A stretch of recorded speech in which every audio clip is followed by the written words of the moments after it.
اسهل واطعم كفتة ممكن تعمليها. كانت السندوتشات عاملة ايه؟ جامدة أوي. كانت زي اللي بره ولا احسن ولا اللي بره احسن؟ أحسن من بره. احسن من بره فعلا، صح. طب والسلطة بتاعتنا؟ كانت أحسن من بره برضه. الحاجة البيتي لا يعلى عليها. عايزاكم تحطوا اللايك وتعملوا شير كتير كتير كتير. ويلا بينا نبدأ الوصفة بتاعتنا. معايا هنا انا هستخدم من الكيلو الا ربع من اللحمة المفرومة، ويكون فيها نسبة من الدهنة. هحط لها 3 بصلات متوسطين، وكمان فصين من الثوم. ولو مش حابة تحطي طماطم معاها ما تحطيش، دي حاجة اختياري. هحط لها رشة ملح وابدا اضرب المكونات بتاعتنا في الكبة. خلي بالكم انا هحتاج تفل البصل، مش البصل كامل. في ناس بتحط البصل كامل من غير ما تاخد المية بتاعتها، بس انا محتاجة المية لان انا هصبع بيها الكفتة. حطيت تفل البصل. معايا هنا معلقة صغيرة من البيكنج باودر، مع ربع معلقة من البيكنج باودر، معلقة ملح، معايا نص معلقة من الفلفل الاسمر، معايا معلقة كبيرة من النشا، معايا هنا بياض البيضة بيديها نتيجة حلوة جدا، وبتخلي الحاجة كده هشة وجميلة. هبدأ بقى افرمهم مع بعض كده، وادخل المكونات كلها مع بعضها زي ما انتوا شايفين. هستخدم ايدي طبعا. انت ممكن تبقي مخليه الجزار يكون فارم اللحمة واخد لك اللحمة وشين. لو انت مش عندك الكبة خلي الجزار يفرمها لك على وشين عشان تبقى ناعمة جدا. انا هاخد هنا جزء من اللحمة وابدأ افرمها في الكبة بتاعتنا عشان تديني نسبة الخيوط اللي انا هوريها لك دلوقتي. هبدأ بقى افرم الكبة بتاعتنا. الكبة هبدأ افرم اللحمة المفرومة عشان اوصل للنتيجة اللي انا عايزاها، وهوريكي طبعا النتيجة اللي انا محتاجاها. لو وصلت اللي عندي هنا يا ريت تعملي شير كتير كتير وتحط لنا لايك. شايفين الخيوط اللي طالعه من الكفته؟ هي دي اللي انا محتاجاها. لازم تبقى واخده وش ناعم كويس جدا وطالع منها الخيوط دي.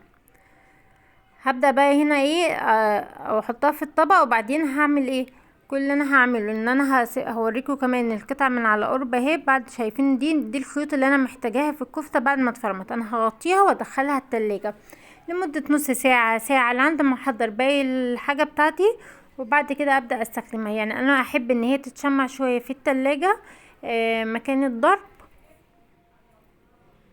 هبدأ بقى احضر السلطة بتاعتنا، سلطة البلدي. معايا هنا طماطم وخيار وبصل، واهم حاجة الطماطم والخيار والبصل طبعا.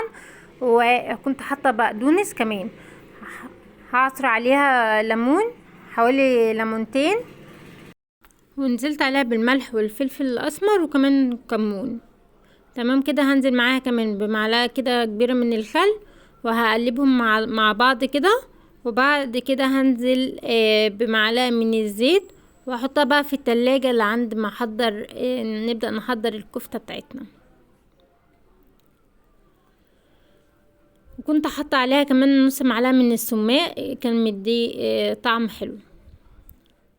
جبت هنا بقى السياخ بتاعتنا. انا هبدأ احطها في الفرن، هشويها في الفرن، وهبدأ اصبحها معاكم كده. ممكن تبقي تغلفي الصينيه بتاعتك بورق الومنيوم، بس عشان ما كانش متاح عندي فعادي بقى قلت الدهون اللي هتنزل كده كده الصينيه تتغسل. بس بدل ما انتي مش حابه الدهون تلزق في الصينيه كده، ممكن تغلفي الصينيه بورق فويل. هبدا اصبحها كده زي الحاتي واظبطها كده زي ما انتوا شايفينه، وبصوابعي كده اعمل منها شكل كده، وابدا احطها على في الصينيه. وانا لما بصبع بدهن ايدي طبعا من مية البصل ديت، واحطها على الكفتة واصبع بيها. تاخد بقى لون ما شاء الله تحفة كده. انا بقى كنت مسخنة هنا الكتل معايا على ربع كوباية مية سخنة كده، بس تدي طراوة معايا لما ادخلها الفرن. كنت طبعا مشغله عليها الشوايه، يعني ما خدتش حوالي 20 دقيقه او 25 دقيقه في الفرن، وطلع زي ما انتوا شايفين كده. هوريها لكم من قرب، بس كانت سخنه جدا. وكنت عملت بقى سلطه الطحينه، كان النور وقتها اتقطع فما كنتش عارفه اصور لكم وانا بعمل سلطه الطحينه.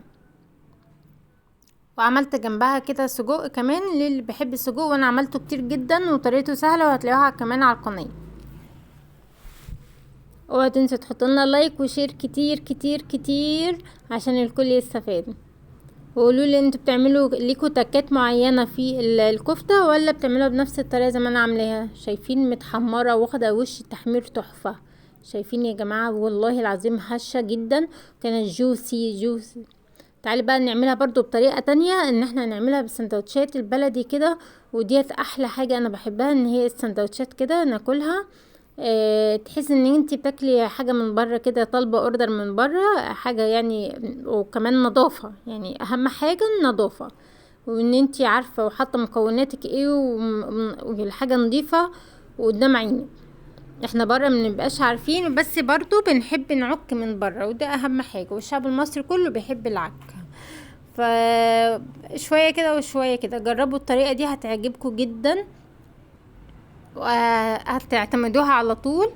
بجد الكفته كانت عايزه اقول لكم هشه بطريقه فظيعه، وجوسي كمان، مش ملكومه وناشفه، لا كانت جوسي كده وبتتعصر من الدهون بتاعتها، فكانت جميله جدا. متعوا بقى بالمنظر الجميل ده وقولوا لي رايكم في الكومنت. ودعوه حلوه كده، واهم حاجه زي ما قلت لكم تعملوا لايك وشير شير شير شير كتير جدا، واشوفكم في فيديو جديد ان شاء الله.